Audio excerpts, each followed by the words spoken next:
পর্যায়ে আমরা শিখব এমএস এক্সেলে ওয়ার্কশিটের রো হাইট কমানো বাড়ানো বা ফিক্সড করা বা অটো করা, আবার কলামের উইডথ বাড়ানো কমানো বা অটো করা কিভাবে করা যায় এই বিষয়টি আমরা এখন শিখব। তো আমরা এই কাজটি মোটামুটি 3 ভাবে করতে পারি। যখন যেটা সুবিধা হয় সেই ওয়ে অ্যাপ্লাই করে আমরা আমাদের কাজ সম্পন্ন করব। যেমন আমি যদি মাউস দিয়ে করতে চাই, যেমন আমার এই রোটা দেখা যাচ্ছে একটু চাপা রয়েছে বা ন্যারো রয়েছে, যেমন অলি বা মিলার নিচে দেখা যাচ্ছে না। তাহলে এই রোটা যদি আমি এখন ছোট বড় করতে চাই মাউস দিয়ে, তাহলে সিলেক্ট করে রাইট বাটন ক্লিক করলাম, রো হাইট অপশনে ক্লিক করলে আমার এখানে রো হাইটের পরিমাণটা দেখা যাচ্ছে 12.75। এটাকে আমি একটু কম বেশি করে দিতে পারি, যেমন 20 করে ওকে দিলাম, রো হাইটটা বেড়ে গেল। এভাবে করতে পারি। আবার মাউস পয়েন্টারটি এই যে 4 নম্বর রো এর নিচে যে স্কোয়ার রয়েছে এখানে ধরলে প্লাস ডাবল হ্যান্ডেল আসবে, এখানে ডাবল ক্লিক করলে এটা অটোমেটিক্যালি অটো সাইজ আকারে হয়ে যাবে হাইটটা। আবার এই প্লাস চিহ্ন আসার পরে মাউসের লেফট বাটন ক্লিক করে নিচের দিকে ড্র্যাগ করে নিয়ে আসলে এটা বড় হয়ে যাবে, আবার উপর দিকে নিয়ে গেলে ছোট হয়ে যাবে। ঠিক একইভাবে যদি আমি এই যে এইটা এবং এইটা, যেমন এই রোটা 7 নম্বর রোটা একটু বড় আছে, তাহলে 4 এবং কন্ট্রোল চেপে 7 এই দুইটা রোকে সিলেক্ট করে যদি আমি ডাবল ক্লিক করি যে কোনো একটা গ্রিডের, তাহলে আমার অটোমেটিক্যালি রো হাইটটা সেট হয়ে যাবে।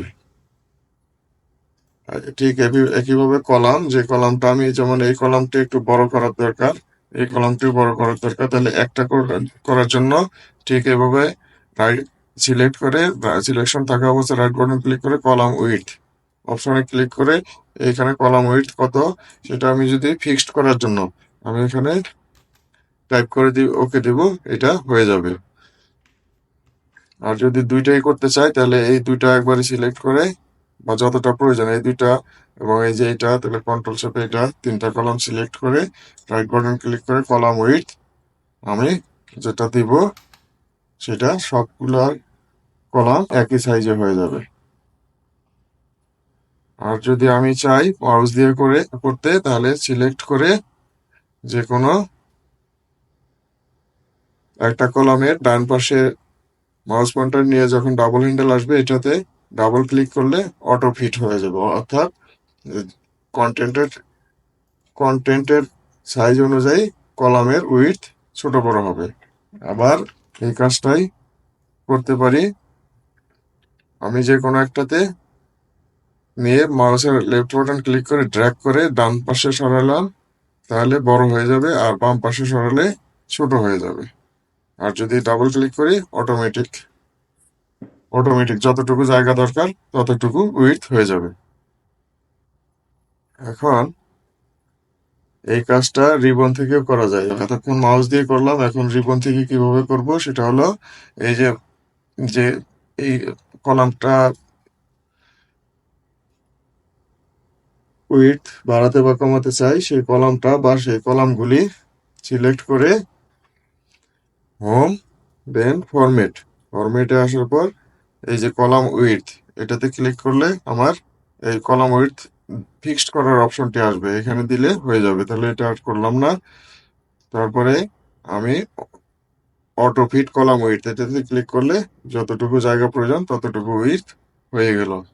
ঠিক একইভাবে রোটাও যদি আমি এরকম করতে চাই, তাহলে এটা যে রোটা করতে চাই সেই রো দুইটা সিলেক্ট করে হোম থেকে ফরম্যাট, এই যে রো হাইট এখানে দেওয়া যাবে আমি কত চাই সেটা।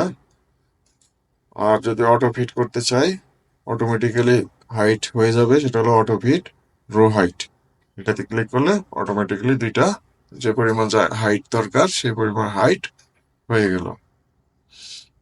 এটা একটা। এখন যদি আমি এই কাজটা কিবোর্ড থেকে করতে চাই, পূর্বের অবস্থায় রাখলাম, যদি কিবোর্ড থেকে করতে চাই সেক্ষেত্রে যেমন আমি এই কলামটা আর এই কলামটা কিবোর্ডের মাধ্যমে করতে চাচ্ছি, তাহলে এই দুইটা কলাম সিলেক্ট করে নিয়ে কিবোর্ডের অল্টার এইচ চাপলাম, অল্টার এইচ প্রেস করার পরে আমার অপশনগুলি অ্যাক্টিভ হয়ে গেল এবং প্রত্যেকটি অপশনের পাশে হ্যাঁ লেটারগুলি দেখা যাচ্ছে যে কোন লেটারটি আমাকে চাপতে হবে। যেমন অল্টার এইচ চাপার পর এই অবস্থায় আসছে। এখন যদি আমি এই যে ফরম্যাটে যাওয়ার দরকার তাহলে ও ক্লিক করব, ওতে প্রেস করলাম কিবোর্ড থেকে, দেন এই অপশনগুলি পাওয়ার পরে এখান থেকে আমার যেটা দরকার রো হাইট দরকার হলে H, autofit row height A. আমার যেহেতু কলাম নিয়ে করতেছি তাহলে আমার দরকার কলাম উইডথ, ডাব্লিউ চাপলে কলাম উইডথ অপশনটি আসবে, আর অটোফিট কলাম উইডথ আই চাপলে অটোফিট হয়ে যাবে এইটা। আর রো যদি করতে চাই তাহলে যে দুইটা যে রোগুলি করতে চাই সেগুলি সিলেক্ট করে কিবোর্ড থেকে অল্টার এইচ দেন ও, তারপরে রো অটোফিট হয়ে গেল। তাহলে আমরা এমএস এক্সেল এর ওয়ার্কশিটে রো হাইট বাড়ানো কমানো বা অটো করা আর কলাম উইডথ বাড়ানো কমানো বা অটো করার বিষয়টি এই টিউটোরিয়ালে জানতে পারলাম। Thank you.